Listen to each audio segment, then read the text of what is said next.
अनेक हिताधिकारी मानकर कटिजिव ration card. जो मैंने राशन कार्ड पाइबा योग्य नुहति से सरकारी स्तर में प्रक्रिया आरंभ हो सारी राशन कार्ड कटाई। एने जोगाण मंत्री कृष्णचंद्र पात्र सूचना देइछन्ति।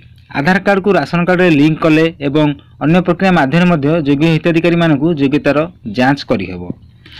जो मैंने राशन कार्ड पाइबा योग्य नुहति कि से आर्थिक स्तर में स्वच्छल अच्छी से राशन कार्ड कटाଯିव बोली कृष्णचंद्र पात्र कहते। कृष्णचंद्र पात्र एने घर घर जाई ऑफिसर माने चेकिंग करेंगे जे वर्तमान बहु संख्यार राशन कार्ड पाई हिताधिकारी माने हिताधिकारी मानक पाखरे राशन कार्ड रही से प्रत्येक घर घर जाई ऑफिसर माने बुलिबे एने कृष्णचंद्र पात्र कहते। जो मैंने मृत्युवरण कर सारी कि से आर्थिक स्तर में स्वच्छल अच्छी एभली परिस्थिति एभली स्थिति रे राशन कार्ड कटा जाई परिबो बा कटाजिवो एमानकर राशन कार्ड।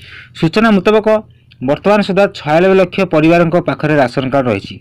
हिसाब कले 3,35,00,000 जनसंख्या यही राशन कार्ड सुविधा पाउछन्ति। तेबे ध्यान सहित जानि देखंतु केउ मानकर राशन कार्ड कटिजिवो। देखंतु ओडिशा सरकारंकर खाद्य जोगाण विभागर नियम अनुसार जहांको घरे 4 चकिया जान थिबो से राशन कार्ड पाई परिबे नाही। एथि सहित राज्य किंबा केंद्र सरकारंक कर्मचारी होई नथिबे किंबा कोनोसी चाकरी मध्य करनथिबे ताहले जाई से माने राशन कार्ड पाइबे। जदि करिथिबे ताहले राशन कार्ड सेमानकर कटिजिवो। ता सहित देखंतु ग्रामांचल रे रहउथिबा लोक माने मासिक 10,000 रु अधिक टंका रोजगार करुनथिबे एवं सहरांचल रे 15,000 रु अधिक टंका रोजगार करुनथिबे ताहले जाई से माने राशन कार्ड पाइबा योग्य बा राशन कार्ड पाई परिबे।